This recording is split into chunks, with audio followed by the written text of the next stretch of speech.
దసరా సంబరాలు చివరి రోజుకి చేరుకోగానే అందరికీ గుర్తుకు వచ్చేది జమ్మి చెట్టు.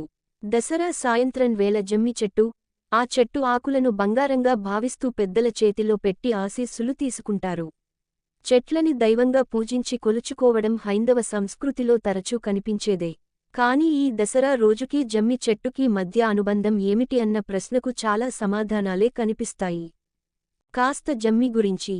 జమ్మి భారతీయులకు కొత్తేమీ కాదు. ఇంకా చెప్పాలంటే భారత ఉపఖండంలోనే ఈ వృక్షం ఉద్భవించిందన్నది శాస్త్రవేత్తల అభిప్రాయం. అందుకనే ఋగ్వేదకాలం నుంచే జమ్మి ప్రస్తావన కనిపిస్తుంది. అప్పట్లో ఈ చెట్టుని అగ్నిని పుట్టించే సాధనంగా వాడేవారు. మనం పురాణాలలోనూ, వేదాలలోనూ తరచూ వినే అరణి ని ఈ జమ్మితోనే రూపొందించేవారు.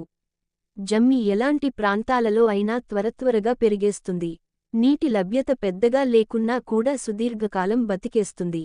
అందుకే ఎడారి ప్రాంతమైన రాజస్థాన్ మొదలుకొని వర్షపాతం తక్కువగా ఉండే తెలంగాణ వరకు పొడి ప్రాంతాలలోని ప్రజలకు జమ్మి జీవనాధారంగా నిలుస్తోంది. పట్నం వాసులకు జమ్మి ప్రయోజనాల గురించి పెద్దగా తెలియకపోవచ్చు. కానీ రైతులకు, గ్రామీణ ప్రాంతాలవారికి జమ్మి అంటే ప్రాణం. దీని కొమ్మలు, ఆకులు పశువులకు మేతగా ఉపయోగపడతాయి. దీని వేళ్లు భూసారాన్ని పట్టి ఉంచుతాయి.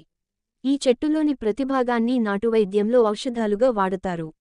ఈ చెట్టు నుంచి వచ్చే గాలిని పీల్చినా, దీని చుట్టూ ప్రదక్షిణాలు చేసినా ఆరోగ్యం సమకూరుతుందని పెద్దల నమ్మకం.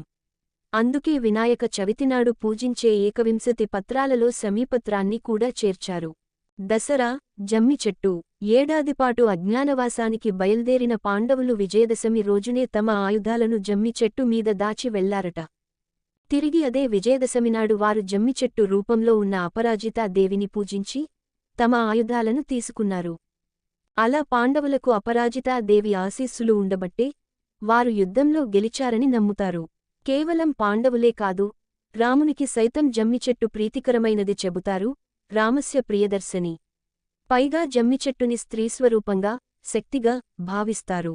ఆ శక్తి అనుగ్రహం కూడా రాములవారికి లభించబట్టే ఆయన రావణునితో జరిగిన సంగ్రామంలో గెలుపొందారట. జమ్మి చెట్టుకి మన పురాణాలలోనూ, జీవితాలలోనూ ఇంతటి సంబంధం ఉండబట్టే దసరానాడున జమ్మి చెట్టుకి పూజలు చేస్తారు. శమీవృక్షానికి ప్రదక్షిణలు చేస్తూ ఈ క్రింది శ్లోకాలను చదువుకుంటారు. శమీ సమయతే పాపం శమీ శత్రు వినాశని. అర్జునస్య ధనుర్ధారీ రామస్య ప్రియవాదిని. శమీ సమయతే పాపం శమీలోహిత కంటక. ధారిణ్యర్జున బాణానాం రామస్య ప్రియవాదిని. కరిష్యమాణ యాత్రాయాం యథాకాలం సుఖం మయా. తత్ర నిర్విఘ్న కర్తృత్వం భవ శ్రీరామపూజితే. జమ్మి బంగారం. పూజ ముగిసిన తరువాత జమ్మి ఆకులను తుంచుకుని వాటిని బంగారంలా భద్రంగా ఇళ్లకు తీసుకువెళ్తారు.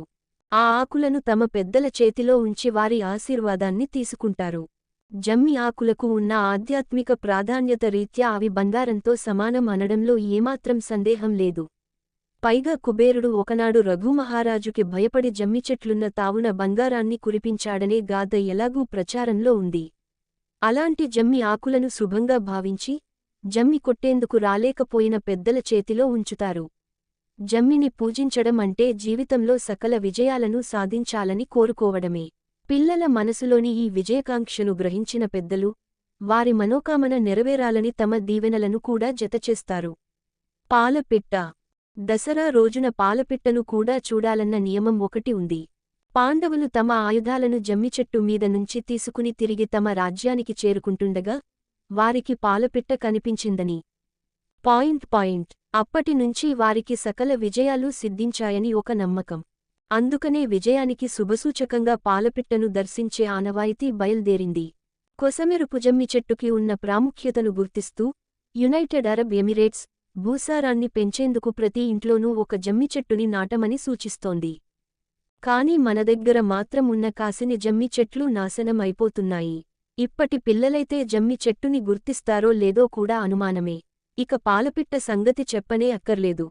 విజయదశమినాడు పంజరాల్లో పాలపిట్టలను తీసుకుని వచ్చి దర్శనం చేయిస్తున్నారంటే ఇవి అంతరించిపోయేందుకు ఎంతటి సమీపంలో ఉన్నాయో తెలిసిపోతుంది.